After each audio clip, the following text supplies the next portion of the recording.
പച്ച കഞ്ചാവിൻ മണമുള്ള കാറ്റേ പീരുമേട്ടിലെ കാറ്റേ എന്നും പാട്ടിലെഴുതി. ഇന്നിപ്പോ വേടന് നേരെ കേസാണ്. പച്ചക്കഞ്ചാവിൻ മണമുള്ള കാറ്റ് പീരുമേട്ടിലെ കാറ്റ്. കറുത്ത സൂര്യൻ ഉദിച്ചു, കടലിൽ വീഞ്ഞ് തിളച്ചു, മഞ്ഞിന്റെ മുടി നരച്ചു, കഞ്ചാവ് പുക പരന്നു. അങ്ങനെ അദ്ദേഹത്തിന് അങ്ങനെ അസഭ്യമായിട്ടൊന്നും ഉണ്ടായിരുന്നില്ല. മരുന്നോ നല്ല മരുന്ന് എന്നൊരു പാട്ടുണ്ട്, ഒരു കോമഡി പാട്ടാണ്.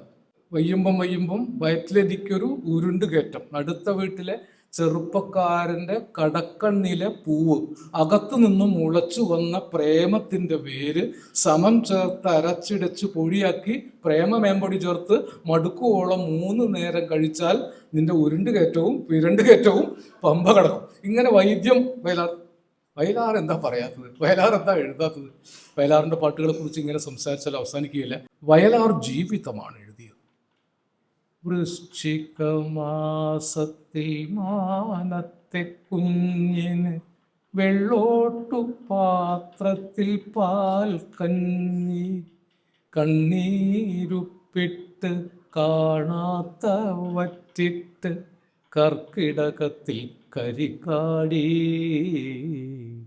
ഒന്നുറങ്ങൂ ഒന്നുറങ്ങൂ പൊന്നുഷസ് കണ്ണി കണ്ടുണരാൻ, ഒന്നുറങ്ങൂ. എൻ്റെ അമ്മ പട്ടിണി ഉള്ള രാത്രികളിൽ എനിക്ക് പാടിക്കൊണ്ടിരുന്നൊരു പാട്ടാണ്. അമ്മ മരിച്ചുപോയി. ഇപ്പോഴും വയർ നിറച്ചുണ്ണുമ്പോൾ ഞാൻ അമ്മയുടെ കണ്ണുനീര് വീണ വറ്റില്ലാത്ത കഞ്ഞിയെ ഓർക്കും.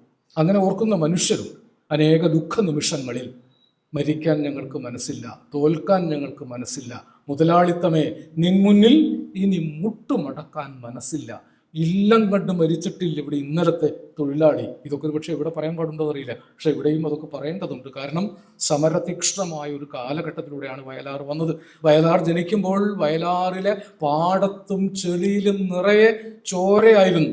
രക്തസാക്ഷികളുടെ ചോര പരന്നൊഴുകിയ കായലിൻ്റെ തീരത്താണ് ആ തിരുമുൽപ്പാട് കുട്ടി ജനിച്ചത്. പക്ഷേ അടിസ്ഥാന ജനവർഗത്തിൻ്റെ മരണമില്ലാത്ത പോരാട്ടങ്ങളിലേക്ക് ആ ചോരയിൽ ചവിട്ടിയാണ് വയലാർ നടന്നു വന്നത്. ഇതൊക്കെ അനുഭവിച്ച ആളാണ്. ചെറിയ ജീവിതം കൊണ്ട് എഴുതിയതല്ല, അനവധി ജീവിതം അനുഭവിച്ച് തീർത്തിട്ടാണ്. എത്രയെത്രയോ ദുഃഖിതാത്മാക്കളുടെ കൂടെ സഞ്ചരിച്ചിട്ടാണ്.